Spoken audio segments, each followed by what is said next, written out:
საღამოშვიდობისა უყურებთ ღამის კურიერს, მე თამარ ურუშაძე ვარ. დღეს ვსაუბრობთ ინიციატივაზე, რომელიც საჯარო სივრცეში, მათ შორის სოციალურ ქსელებში აგრესიული რიტორიკის რეგულირებას ეხება. შინაგან საქმეთა სამინისტროში ახალი სამმართველო იქნება, რომლის მთავარი მანდატით საჯარო სივრცეში სიძულვილის ენის თუ შუღლის გაღუების პრევენცია, პროაქტიული მონიტორინგი და სამართლებრივი რეაგირება იქნება. ხელისუფლების განმარტებით გადაწყვეტილების მიზანია საზოგადოების დაცვა გარედან თავს მოხვეული ზიზღის კამპანიისა და ხელოვნური პოლარიზაციისგან. ახალ რეგულაციას ოპონენტების კრიტიკა მოყვა, ისინი გამოხატვის თავისუფლების შეზღუდვაზე საუბრობენ. ინიციატივის ავტორები კი მიუთითებენ დასავლურ პრაქტიკაზე და ხაზგასმით ამბობენ, რომ მიზანი არა გამოხატვის თავისუფლების შეზღუდვა, არამედ პასუხისმგებლიანი საჯარო კომუნიკაციის დამკვიდრებაა. საქართველოში ახალი სამსახურის შექმნა დაემთხვა სტრასბურგის სასამართლოს გადაწყვეტილებას ადამიანის უფლებათა ევროპულმა სასამართლომ საქართველოდან გაგზავნილ ერთ-ერთ საჩივარზე დაწერა, რომ თანამდებობის პირთა მიმართ საჯაროდ გაკეთებული შეურაცხყოფელი, დამამცირებელი და უცენზურო განცხადებები გამოხატვის თავისუფლების ფარგლებს ცდება. მიუხედავად იმისა, რომ საჯარო თანამდებობაზე პირებს თმენის ვალდებულება აქვთ, ეს მათზე თავდასხმებს არ ამართლებს. სად გადის ზღვარი მწვავე კრიტიკასა და შუღლის გაღუებას შორის და როგორ უნდა ჩამოყალიბდეს სწორი სამართლებრივი პრაქტიკა, ისე რომ კანონის აღსრულებამ არ დააზიანოს დემოკრატიული თავისუფლებები. გადაცემის პირველი ნაწილის სტუმარი იქნება შინაგან საქმეთა მინისტრის მოადგილე ალექსანდრე დარახვალიძე. გადაცემის მეორე ნაწილს კი დაუთმობთ თემას, რომელმაც უამრავი ადამიანი გაერთიანა. ღამის კურიერში ვისაუბრებთ 12 წლიან ტრადიციაზე ოჯახის სიწმინდის დღეზე. ქვეყნის 10 ქალაქში გამართულ მრავალათასიან საყოველთაო მსვლელობებზე, რომელიც წელს პირველად ჩატარდა ილია მეორის გარეშე და პირველად ახალი პატრიარქის შიო მესამის წინამძღოლობით. ღამის კურიერის სტუმარი იქნება დეკანოზი იაკობ მახნიაშვილი. დავიწყოთ საუბარი ჩვენ პირველ სტუმართან. ალექსანდრე დარახვალიძე უკვე ჩვენთან ერთად არის სტუდიაში. მოგესალმებით, ბატონო ალექსანდრე, მადლობას გიხდით გადაცემაში მონაწილეობისთვის. მოგესალმებით. მოგესალმებით თქვენს მაყურებელს, ძალიან დიდი მადლობა მოწვევისთვის და იმისთვის, რომ გვაქვს საშუალება აი ამ მნიშვნელოვან თემაზე ვისაუბროთ თქვენს მაყურებელთან ერთად. ჩვენმა საზოგადოებამ უკვე იცის, რომ შინაგან საქმეთა სამინისტროში იქნება ახალი სამმართველო, რომლის ფუნქციაც იქნება სიძულვილის ენის შეურაცხყოფელი კომუნიკაციებისა თუ აგრესიული კამპანიების მონიტორინგი და შემდეგ შესაბამისი სამართლებრივი რეაგირება. მოდით პირველ რიგში მოვისმენთ თქვენგან განმარტებას, რა და როგორი იქნება ამ სამმართველოს მთავარი მანდატი და ასევე თუ შეგიძლიათ გითხრათ ვადებთან დაკავშირებით დამატებითი ინფორმაცია. კი ბატონო, მოგახსენებთ ამ სამმართველოსთან დაკავშირებით, დიდი მადლობა, რომ გვაქვს საშუალება დეტალურად ვისაუბროთ, იმიტომ რომ გარკვეული, ესე ვთქვათ, არასწორი ინფორმაციები გავრცელდა საზოგადოებაში. ჩვენ ვფიქრობთ, რომ ეს სამმართველო უნდა ფუნქციონირებდეს ადამიანის უფლებების დაცვის დეპარტამენტის, ესე ვთქვათ, ქოლგის ქვეშ და ერთ-ერთ სტრუქტურულ ერთეულად უნდა შეიქმნას აქ, რომლის მთავარი ფუნქცია იქნება სიძულვილის ენის, ესე ვთქვათ, ფაქტების გამოვლინა და მასზე შესაბამისი სამართლებრივი რეაგირება. შესაბამისად ეს სამმართველო უკვე ვფიქრობთ, რომ უკვე 1 ივნისიდან შეძლებს სრულფასოვნად დაიწყოს ფუნქციონირება.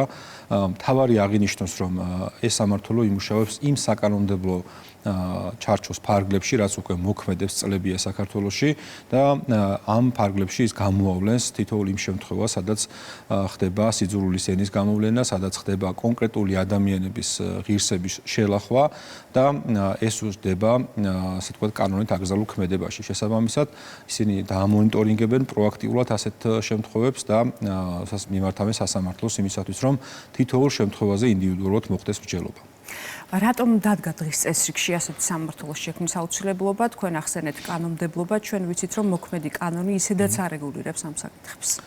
ჩვენი კონსტიტუციით სახელმწიფო არის ვალდებული დაიცვას ადამიანის ღირსება და ამ შემთხვევაში აღნიშნული სამმართველოს შექმნა იქნება ერთიანი პრაქტიკის ჩამოყალიბებისთვის ძალიან მნიშვნელოვანი საშუალება. გარდა ამისა, აღნიშნულ სამმართველოს ექნება პროაქტიულად თითოეული შემთხვევის გამოვლენის საშუალება და კარგი იქნება, რომ ჩამოყალიბდა ერთიანი მიდგომა თითოეულ საკითხთან დაკავშირებით.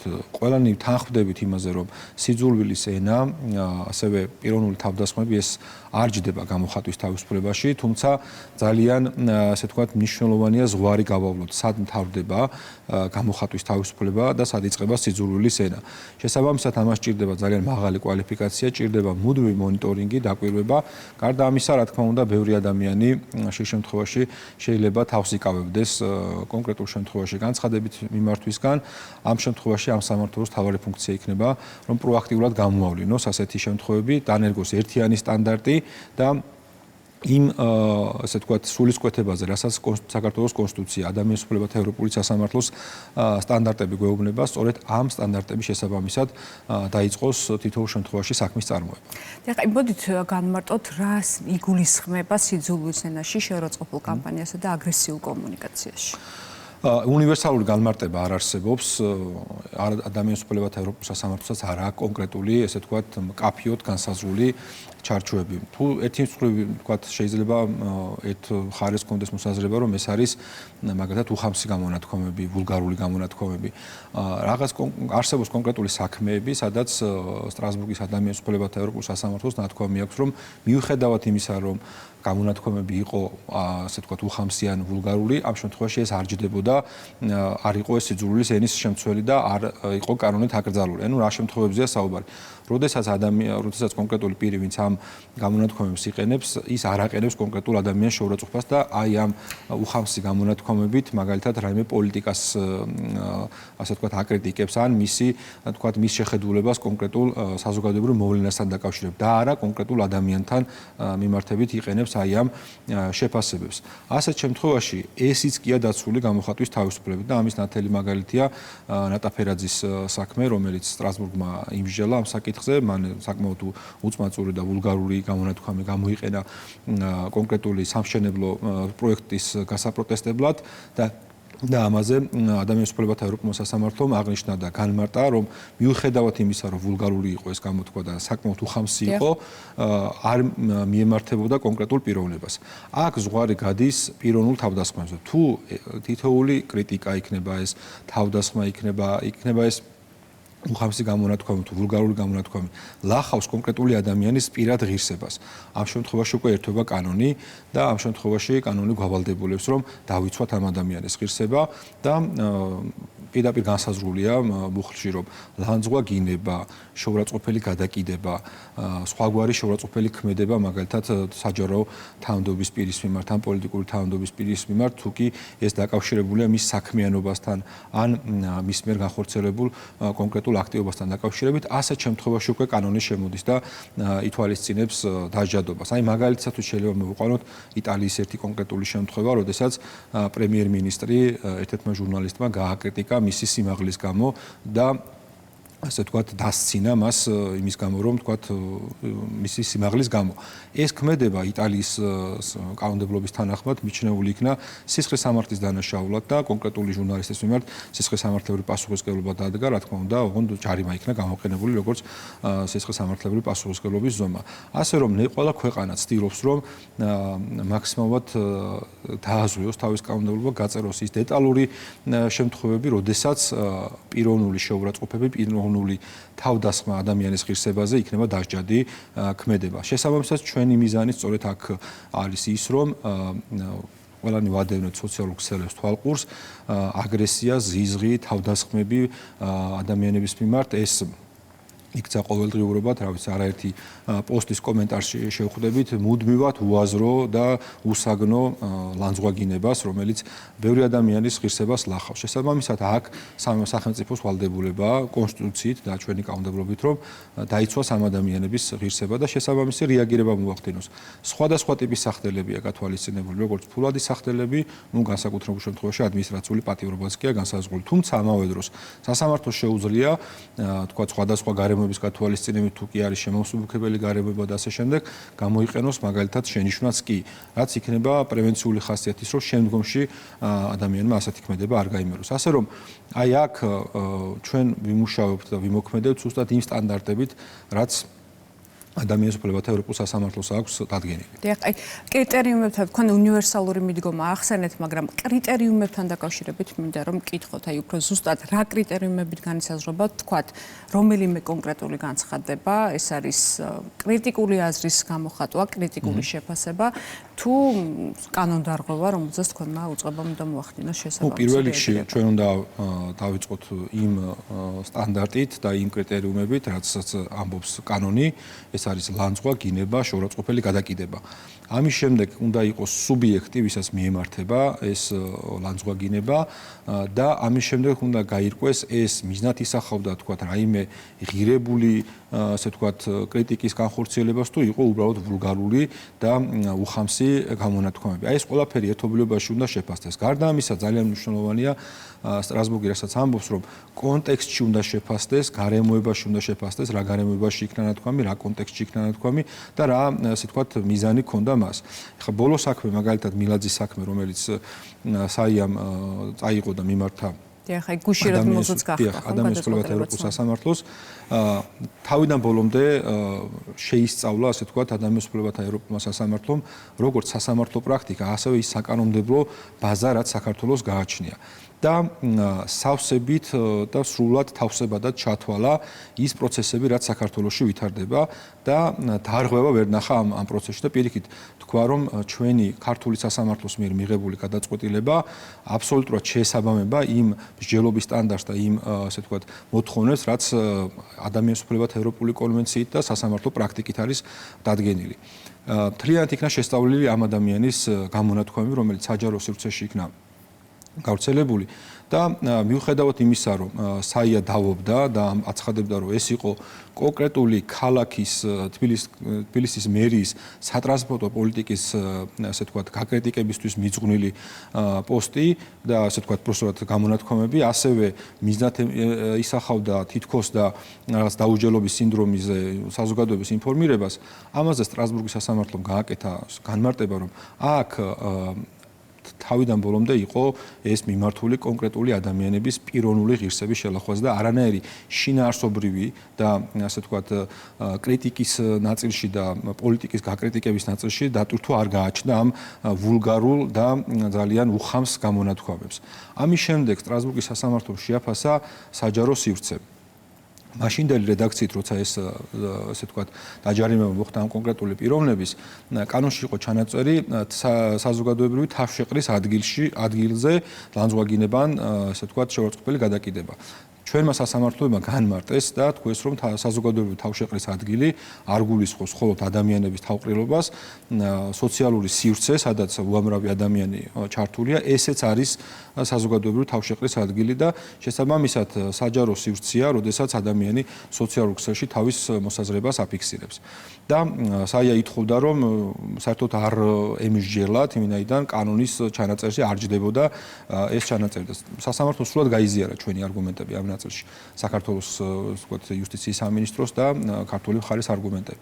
და რაც მთავარია, უნდა აღინიშნოს, რომ სოციალური ქსელი ასეთი ტიპის ლანძღვაგინება მიიჩნია როგორც დამამძიმებელ გარემოებად. იქიდან გამომდინარე, რომ დადებიდან რამდენიმე საათში 100,000-ზე მეტი ნახვა ჰქონდა აი ამ ასე თქვათ გამონათქვამს და სასამართლომ თქვა რომ უფრო მძიმე ხასიათი აქვს. ვინაიდან ერთია რომ რამდენიმე ადამიანის თავშეყრის ადგილზე გამოხატავს ასე თქვათ არგოს კანონს ადამიანი და თქვათ ილანძღება, ეს ერთი შემადგენლობა, მაგრამ როცა სოციალურ ქსელში უამრავ ადამიანს თან მithumetes ახალგაზრდებს აქვს წტომა ამ ასე თქვათ კონტენტზე და ეს უფრო მეტად ღირსების შემლახვავია იმ ადამიანების, ვისაც ასე თქვათ ლანძღვას გინების ადრესატები არიან, შესაბამისად ეს დამამძიმებელი გარემოება. მე შეაფასა სასამართლოს მსჯელობა, როგორ გამიჯნა გამოხატვის თავისუფლება და ლანძღვაგინება და მიიჩნია, რომ სწორი მსჯელობა განავითარა ქართულმა სასამართლომ და აბსოლუტურად დაეთანხმა იმ პოზიციას და რა თქმა უნდა მე სახდელის ნაწილი, რომელიც შეფასებული იქნა ძალიან ადეკვატურად და პროპორციულად. რაც მთავარია, სტრასბურგის სასამართლო აღნიშნავს, რომ ქართულმა მხარემ და საქართველოს ხელისუფლებამ არ მოითხოვა ამ კონტენტის დაბლოკვა, წაშლა და ასე შემდეგ. ესეც და მას მიეცა საშუალება, რომ მომავალში ქონდა საშუალება მსგავსი ასე თქვათ კრიტიკა გამოეთქვა. შესაბამისად ეს გარემოებას შეფასებული იქნა როგორც ასე ვთქვათ ჩვენი კანონმდებლობის მაღალი სტანდარტი. ვინაიდან ეს პროცესები მოქმედებს და ეს უკვე ასე ვთქვათ გავლილი გზა ნანახი აქვს ჩვენს საზოგადოებას, პოლიცია ამ სტანდარტით მუშაობს, ქართული სასამართლო ამ სტანდარტით მუშაობს და სრულ შესაბამისობაშია შესაბამის ევროპულ სტანდარტებთან, აქედან გამომდინარე ამ კუთხით გაგრძელდება მუშაობა და ნებისმიერი შემთხვევა იმ ჭრილში იქნება განხილული ერთი წყრივ ეს ხომ არ არის გამოხატვის თავისუფლება, ჯდება თუ არა იმ ფარგლებში, თუ არ ჯდება, მაშინ რა ტიპის ქმედება ისჯება ეს კანონმდებლობით, თუ არ ისჯება და ასე შემდეგ. აი ობიექტური და საჯაროდ ხელმისაწვდომი კრიტერიუმები ხომ რომ არ დარჩეს შემდეგ სივრცე თქვა სუბიექტური ინტერპრეტაციებისთვის. აი მაგალითად რომ ავიღოთ, ეხლა ძალიან პოპულარულია ეგრეთ წოდებული მემები სოციალურ ქსელში, ხომ? აი კარიკატურები, სადაც თქვა საჯარო პირები ზოგჯერ არიან ხოლმე ერთგვარად უსიამოვნო გაშარჟებულ კონტექსტში მოხსენიებულები. ანუ გეკითხებით, სად გადის ზღვარი, თქვათ, ადამიანის ღირსების შელახვასა და მწვავე პოლიტიკურ სატირას შორის? როგორ უნდა მოხდეს ამის identificირება? არაერთი განმარტება არსებობს, რომ თავად გამონათქვამის ავტორს აქვს პასუხისმგებლობა, რომ მან გაიაზროს, რომ ასე ვთქვათ, გამოვიდეს იმ გამონათქვამით, რომელიც სხვის ღირსებას შეელახავს. ანუ, როდესაც ადამიანი საჯაროდ აფიქსირებს თავის პოზიციას და ეს, ასე ვთქვათ, ფართო აუდიტორიისთვის ხელმისაწვდომი ხდება, აქ თავად მას აქვს პასუხისმგებლობა ამ ნაწილში. მეორე მხრივ, კანონი არსებობს, რომელიც საკმაოდ განჭრეტადია და ამბობს პირდაპირ: ლანძღვა, გინება, შეურაცხყოფელი გადაკიდება ან სხვა შეურაცხყოფელი ქმედება, რომელიც არღვევს საზოგადოებრივ წესრიგს წვრილმანი ხულიგნობის შემთხვევაში, ხოლო თუ ეს თანამდებობის პირებს მიმართება ან კონკრეტულ საჯარო მოხელებს, ამ შემთხვევაში მათ საქმიანობასთან უნდა იყოს დაკავშირებული ან კონკრეტული, ასე ვთქვათ, ფუნქციის შესრულებასთან. შესაბამისად, ამ ნაწილში საკმაოდ განჭრეტადია. თუმცა გარდა ამისა, კონკრეტულ შემთხვევაში ფასდება თავად ამ გამონათქვამის მიმართება ადამიანის ღირსებასთან. ფასდება სივრცე, სად იქნა ნათქვამი, რა კონტექსტში იქნა ნათქვამი და რამდენად ლახავს ადამიანის ღირსებას. აი ეს ფაქტორები ფასდება და რაც მთავარია, მნიშვნელოვანი არის ის, რომ ეს ყველაფერი უნდა განიხილოს სასამართლომ და სასამართლომ ინდივიდუალურად ყველა შემთხვევაზე უნდა იმსჯელოს და გადაწყვიტოს არის თუ არა აქ ასე ვთქვათ გამოხატვის თავისუფლება თუ ეს უკვე გაცდა იმ ფარგლებს რაც კანონით არის განსაზღვრული. შესაბამისად აქ ერთი კონკრეტული თანამდებობის პირი ვერ მიიღებს გადაწყვეტილებას და არც იქნება სწორი რომ ეს გადაწყვეტილება მიიღოს.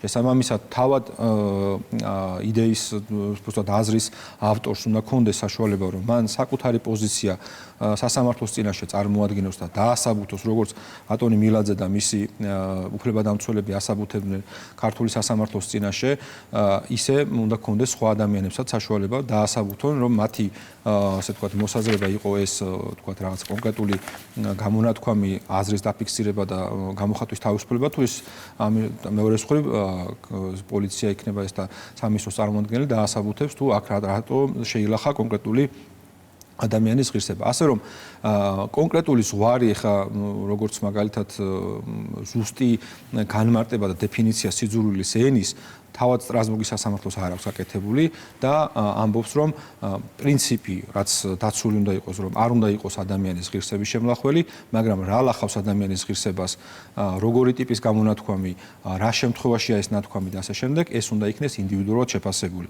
და გაზომილი კონკრეტული კრიტერიუმების მიხედვით. ეს იქნება მიმი, ეს იქნება კონკრეტული კარიკატურა, ეს იქნება თქვათ პოსტი, კომენტარი, შეიძლება თქვათ რა ვიცი, სხვადასხვა უამრავი საშუალება არსებობს გამოხატვის. შესაბამისად, უნივერსალური ვერ იქნება ვერც ერთი ჩანაწერი. თავარი არის ჩვენ უნდა ვიხელმძღვანელოთ კანონიდან, კონსტიტუციის დანაწესებიდან და სტრასბურგის სასამართლოს პრინციპებიდან. როდესაც საუბრობთ საჯარო სივრცეზე, აქ რა იგულისხმება? მასმედია და სოციალური ქსელები?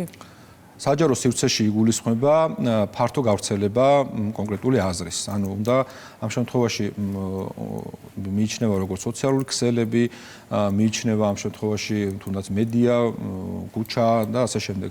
იქ სადაც სხვა ადამიანებსაც აქვს საშუალება რომ ეს აზრი მოისმინონ. ანუ აქ 100,000 ნახვა, ასე ვთქვათ, რაც მილაძის საქმეში ახსენა სტრასბურგის ადამიანის უფლებათა ევროპულ სასამართლომ, სწორედ ამაზე ცდილობდა ხაზგასმას სასამართლო, რომ დამაზიანებელი ეფექტი არის ძალიან დიდი. ხა სად ის რომ ვთქვათ 5 ადამიანის გარემოცვაში ადამიანი მიიღებს შეურაცხყოფას და სად ის რომ 100,000 ადამიანი ნახავს იმ ლანძღვაგინებას, რაც კონკრეტულ შემთხვევაში ადგილი ჰქონდა.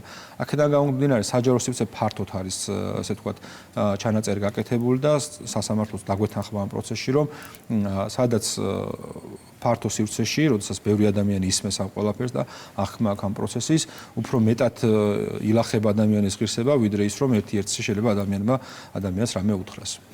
ჩვენ ვიცით, რომ სამმართველოს რეაგირება არ იქნება დამოკიდებული მხოლოდ მოქალაქის საჩივარზე, ხო? მithქვა, რომ უწყება იმოქმედებს პროაქტიულ რეჟიმში. ტექნიკურად როგორ აპირებთ ამ განხორციელებას? ჩვენ ვფიქრობთ, რომ პირველ რიგში უნდა დავიწყოთ მონიტორინგი სოციალური ქსელების და იმ საშუალებების, სადაც ძალიან დიდია ეს ნიაღვარი აგრესიის, სიძულვილის ენის. რა თქმა უნდა, ეს ახალი სამმართველოა და დროთა პრაქტიკაში ბევრი რამე დაიხვეწება და მოგვიწევს ბევრი სხვადასხვა მექანიზმების დამუშავება, თუმცა მთავარი იქნება ჩვენ გვაქვს გარკვეული გამოცდილება ამ საკითხებზე მუშაობის.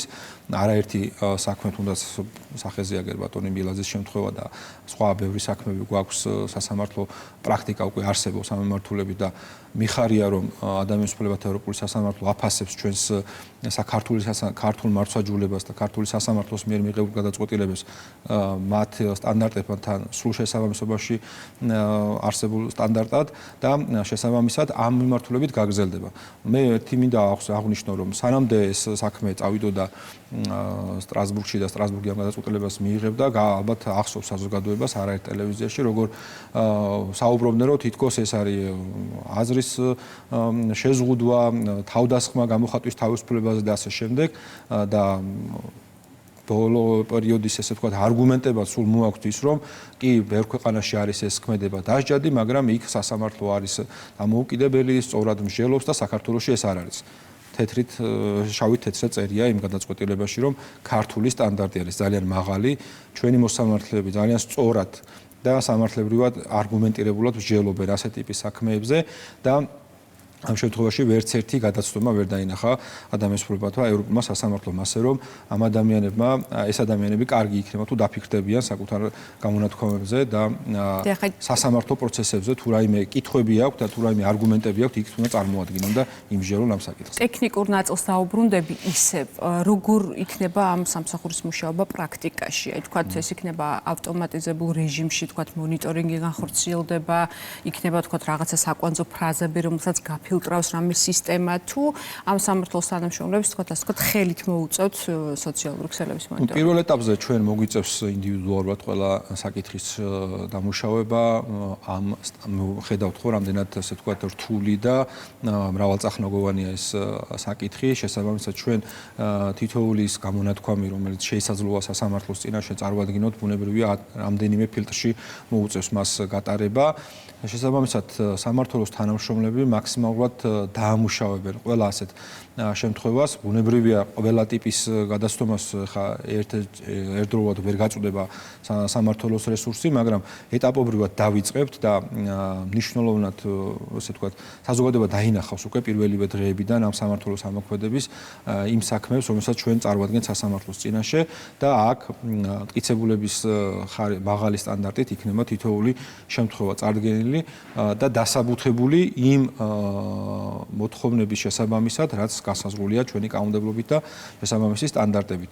ბუნებრივია ეს იქნება თანამშრომლების მხრიდან როგორც პროაქტიული გამოვლენა, ასევე თავად ამ გამოვლენილი შემთხვევაზე რეაგირება, დასაბუთება, რატომ ზღუდავს, რატომ არის ისა თუ ის ქმედება სამართალდარღვევა, შესაბამისად ჩვენ ვფიქრობთ, რომ გვექნება საშუალება და საზოგადოებას ექნება საშუალება მიადევნოს თვალყური ასეთი ტიპის ქმედებებს და მნიშვნელოვანი არის ის, რომ დროული სწრაფი რეაგირება და სახდელის გარდაუვალობა იქნება მნიშვნელოვანი პრევენცია ასეთი ტიპის ქმედებების ჩადენის და მნიშვნელოვნად შემცირდება სიძულვილის ენა, ზიზღი, ლანძღვაგინება საჯარო სივრცეში. ბატონ ალექსანდრე, ვინ იქნებიან თანამშრომლები? ესენი იქნებიან თქვათ მოქმედი სამართალდამცველები თუ მოიზიდავთ კადრებს შესაბამისი განათლებით, კვალიფიკაციით, მაგალითად ფსიქოლოგები, სოციოლოგები, იურისტები, რომლებსაც სიძულვილის ენის შეფასების სპეციფიკური გამოცდილება აქვთ?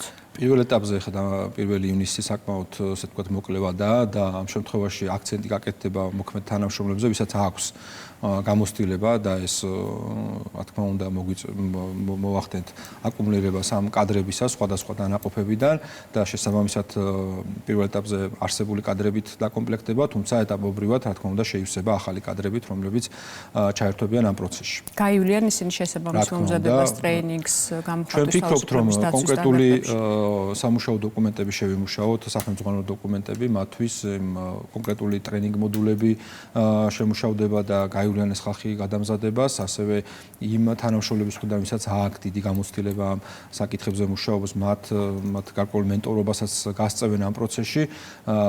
დამეთანხმებით, რომ ეს საკმაოდ რთული საკითხია, საკმაოდ სიღრმისეული და კვალიფიციური ცოდნა ჭირდება ასეთი ტიპის დარღვევებზე რეაგირებას, შესაბამისად ჩვენ მაქსიმუმად მომზადებული შევხვდებით და მაქსიმუმად მომზადებული ვიქნებით იმისათვის, რომ ეფექტურად აღვასრულოთ თითოეული ის ესე ვთქვათ დანაწესი, რაც კანონით არის განსაზღვრული. ჩვენ მოვიჩნიეთ თქვენი ოპონენტების კრიტიკაც, რომ შესაძლოა ეს სამმართველო და ეს მონიტორინგის მექანიზმი იყოს გამოყენებული შერჩევითაც და ძირითადად კრიტიკული აზრის წინააღმდეგ. აი რას უპასუხებთ ამ კრიტიკას? ეს რა თქმა უნდა არასწორი ინფორმაცია და წინასწარ ასე ვთქვათ ემსახურება იმ მიზანს რომ გაშავდეს ეს პროცესი და დაუპირისპირდნენ ამ პროცესს. ვერც ერთი მე ყველა არგუმენტი მოვისმინე, ვეცადე რომ ყოველ შემთხვევაში მიმედევნებინა თვალყური ვერავინ ვერ ამბობს რომ სიძულვილის ენა არ უნდა ისჯებოდეს. ანუ ვერავინ ვერ ამბობს იმას რომ ეს ჩვენ მოვიგონეთ და მარტო საქართველოში ხდება. და ყველა ამბობს რომ ეს დაჟადი ქმედება. სასამართლოს ნაწილი, რაზეც იყო წუხილები, გააქარწყლა ყოველგვარი, ასე ვთქვათ, მათი შფოთვები სტრასბურგის ბოლო გადაწყვეტილებამ და ცალსახად აღნიშნა, ასე ვთქვათ, სასამართლომ, რომ ქართული სასამართლო არის მოწოდების სიმაღლეზე, მას შეუძლია ძალიან სწორად იმსჯელოს ასეთ ტიპის საქმეებზე. მეორე მხრივ საუბარი იმაზე, რომ ეს იქნება კონკრეტული ჯგუფების მიმართ, ხო? ეს სამართლო არ მუშაობს მხოლოდ პროაქტიულად გამოვლენაზე. რა თქმა უნდა, მიიღებს იმ განცხადებებსაც, ვინც კონკრეტულ შემთხვევაში მომართავს სამინისტროს. შესაბამისად, პრაქტიკა დაგვანახებს, როგორ მუშაობს ეს სამართლო, რა მიმართულებები აქვს და რა თქმა უნდა, ჩვენ ყველა გადაცდომაზე მოვახდენთ რეაგირებას, რაც ჯდება იმ კანონით გათვალისწინებულ დარღვევებში, რაც ადმინისტრაციულ სამართალდარღვევთა კოდექსში არის გაწერილი. ამ ინიციატივას საუბრისას ჩვენ მოვისმინეთ განცხადებები, ხშირად საუბრობთ, რომ ეს არის საერთაშორისო პრაქტიკა, რომ დასავლეთის ქვეყნებში, გარკვეულ ქვეყნებში ეს მექანიზმი უკვე მუშაობს. რა მოდელით, კონკრეტულად რომელი ქვეყნის მოდელით ეხმძღვანელა საქართველოს, როდესაც ამ სამართლოს სტრუქტურის შექმნაზე მიდგა საუბარი? ჩვენ საკმაოდ დეტალური კვლევა გავაკეთეთ სხვადასხვა ქვეყნების სამართლებრივი ბაზის და პრაქტიკის, როგორ ხდება ამ ნორმის გამოყენება. მინდა გითხრათ, რომ არც ერთ ქვეყანაში არ გვინახავს, რომ ეს ადმინისტრაციული წესით დაჯადი ქმედება იყოს. თითქმის ყველა ქვეყანაში ეს ქმედება ისჯება სისხლის სამართლის კოდექსით. არა მხოლოდ ლანძღვაგინება და შეურაცხყოფა, არამედ ცილისწამებაც კი არის სისხლის სამართლის წესით დაჯადი ქმედება და მაშინ, როდესაც ჩვენთან ცილისწამება საერთოდ დაჯადი ქმედება არ არის, ეს მოგეხსენებათ სამოქალაქო დავის საგანს წარმოადგენს, ბევრი ქვეყანა და მათ შორის ევროპული წამყვანი ქვეყნები ამ ქმედებას სისხლის სამართლის წესით სჯიან. ბევრი ქვეყანა იყენებს სხვადასხვა ტიპის სასჯელებს, ძირითადად არის ჯარიმები გამოყენებული და საკმაოდ მაღალი ჯარიმებია, რამდენიმე 1000 ევროზეა საუბარი. ასევე ბევრ ქვეყანას აქვს პროაქტიული და ასე ვთქვათ კვარტალური ანგარიშგების სისტემა, მაგალითად ესპანეთს აქვს ესპანეთის შინაგან საქმეთა სამინისტროს აქვს კონკრეტული მოხსენებები პარლამენტის წინაშე სიძულვილის ენის და სხვადასხვა ტიპის გავსი ტიპის გამოვლენებებთან დაკავშირებით აკეთებენ ასე ვთქვათ ანგარიშებს და წარადგენენ კონკრეტულ ასე ვთქვათ შედეგებს იმ გამოვლენილ ქმედებებთან დაკავშირებით. გერმანიას აქვს საკმაოდ დეტალური საკანონმდებლო ბაზა მიმართულებით და არაერთი შემთხვევა არსებობს, როდესაც მათ შორის ჟურნალისტები და ადამიანები, რომლებიც იყენებდნენ სიძულვილის ენას, მათ მოუწიათ სასამართლოს წინაშე წარდგომა და თავიანთი, ესე ვთქვათ, გამონათქვამებზე პასუხისგება.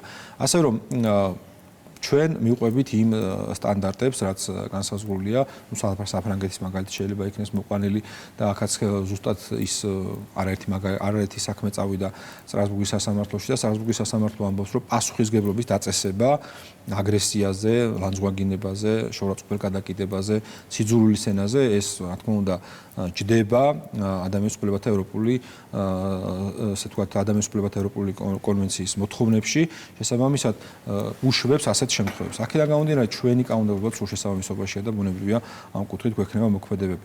და კიდევ ერთხელ ვიმეორებ, რომ გამოხატვის საშუალებები მრავალნაირია, შესაბამისად, აქაც ყველა კონკრეტულ შემთხვევაში ინდივიდუალურად საჭიროებს შესწავლას და სასამართლომ ყველა შემთხვევაში უნდა იმჟელოს კონტექსტის ფარგლებში, რა კონტექსტში იქნა ნათქვამი და რა ღირებულება ქონდა ამ გამონათქვამს, რამდენად ლახავდა სხვა ადამიანის ღირსებას, აი ეს ყველაფერი ერთობლიობაში უნდა შეჯერდეს. თქვენ ვადები გითხარით 1 ივნისიდან, თუ არის სახელწოდება განსაზღვრული, რა ერქმევა ახლა? ვფიქრობთ, რომ სახელწოდებაში სიძულვილის ენის წინააღმდეგ ბრძოლა უნდა ჩანდეს ძალიან აქტიურად იმისათვის, რომ კარგად იყოს აღქმადი ამ სამმართველოს ფუნქციები. შეჯამებისკენ წავიდეთ, ბოლო კითხვას დაგისვამთ, რომ შევაჯამოთ, როგორ უნდა შეინარჩუნონ, ჩვენ ამაზე ბევრი ვისაუბრეთ, მაგრამ მაინც სახელმწიფომ ბალანსი სიძულვილის ენის გავრცელების შემცირებასა და სიტყვის თავისუფლების დაცვას შორის, ისე რომ არ მოხდეს თქვათ აღქმა ერთგვარი ცენზურის თუ პოლიტიკური კონტროლის. რა თქმა უნდა, საკმაოდ რთული გზაა და ამ მიმართულებით ჯერჯერობით არ არის, ასე ვთქვათ, მდიდარი პრაქტიკა, თუმცა პრაქტიკა კონკრეტულ შემთხვევებზე რეაგირება მოგცემს იმის საშუალებას, რომ ერთის მხრივ ის თავარი მიზანი რაც არის, რომ საზოგადოებაში არსებული დაძაბული ფონის პოლარიზება რაც არსებობს და რითაც ხშირ შემთხვევაში ის რომ კანონის ნორმების, ასე ვთქვათ, კანონის ნორმების სწრაფი აღსრულება, დროული რეაგირება ასეთ ქმედებებზე ხშირ შემთხვევაში ახალისებდა სიძულვილს. ხშირ შემთხვევაში ეს ყველაფერი ხელს უწყობდა უფრო მეტ დაძაბულობის შექმნას. გამოიყენებოდა კონკრეტული ჯგუფების მხრიდან ბოროტად კონკრეტულ ადამიანებზე თავდასხმისათვის. არაერთი ადამიანი გვინახავს სკვერპლი აი ამ თავდასხმების და ორგანიზებული შეტევების, რომ ბევრი ადამიანს, რა თქმა უნდა, არ აქვს იმის საშუალება, რომ თქვათ კონკრეტული განაცხადით მიმართოს პოლიციას, ხშირ შემთხვევაში ცნობიერებაც დაბალია, კონკრეტულ შემთხვევაში არის შემთხვევები, როდესაც ასაკიდან და მოწყვლადობიდან გამომდინარე ამ ადამიანებისთვის რთულია გადადგან ნაბიჯები. შესაბამისად, ვფიქრობ, რომ თუ კი ჩვენ სწორად გავყვებით იმ მოთხოვნებს, რაც დადგენილი არის შესაბამისი კანონმდებლობის და სტანდარტებით, ამ შემთხვევაში და ყველა ის ადამიანი, ვინც სიძულვილის ენით გამოირჩევა, ვინც კონკრეტული პირების და ადამიანების ღირსებას ფეხქვეშ თელავენ და მათ მიმართებაში დადგება კანონით განსაზღვრული სანქციები, რაც არის და ამ შემთხვევაში სტრასბურგის სასამართლოც იმჟელა, რომ საკმაოდ პროპორციული სანქციებია კანონით განსაზღვრული.